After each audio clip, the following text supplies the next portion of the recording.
And former Deputy National Security Advisor Steve Yates, along with retired Air Force Brigadier General John Teichert.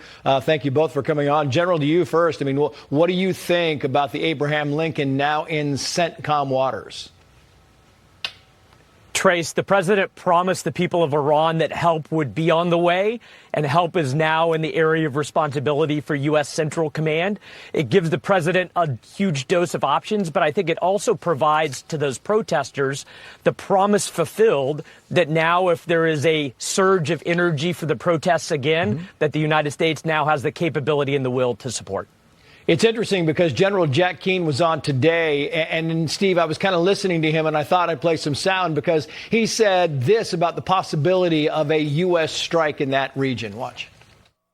This appears to be a bloodbath that compares to nothing else in terms of the horror that this regime has inflicted on its own people for 45 plus years. The president gave his word. I think he'll fulfill it. But what the intent of it has to be is to further weaken the regime and put it on a pathway to its collapse.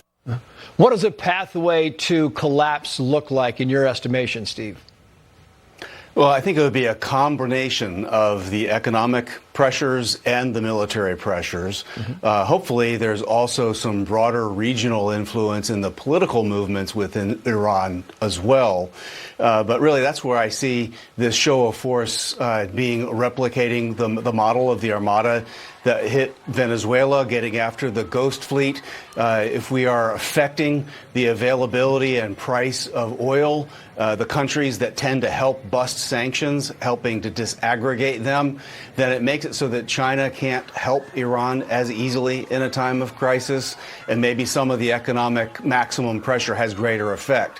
I agree very much with General Keane that the objective is to put enough pressure to push this regime over the edge. And certainly, given the carnage, a hit would be justified based on the human rights concerns. Yeah. Meantime, Volodymyr Zelensky says the security guarantees document is 100% ready. Listen to him. Bilateral security guarantees with the United States of America. The document is 100% ready. We are waiting for our partners to be ready to set a date for signing it.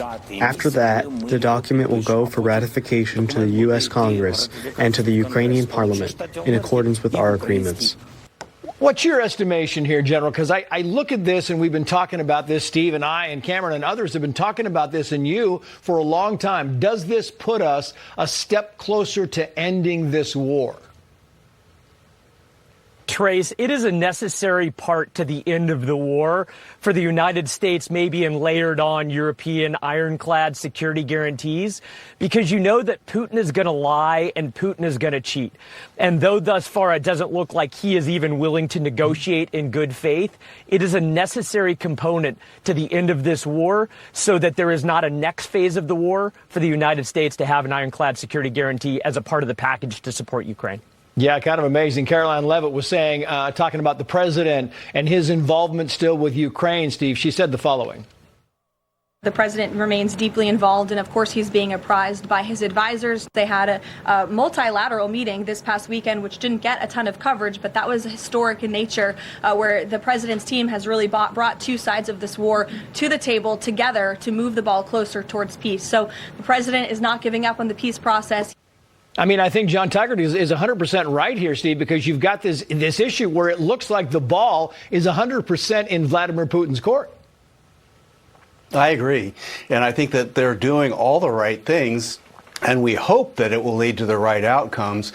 To me, I also see that this progress basically puts them in a position to be able to better endure if this drags on. And maybe some of the economic pressure would also help try to grind down on Russia. We just haven't seen the strategic choice by Vladimir Putin yet. But I think the administration is making forward progress to help and hopefully end this war. Yeah, we shall see. Steve Yates, John Teichert, gentlemen, thank you both. President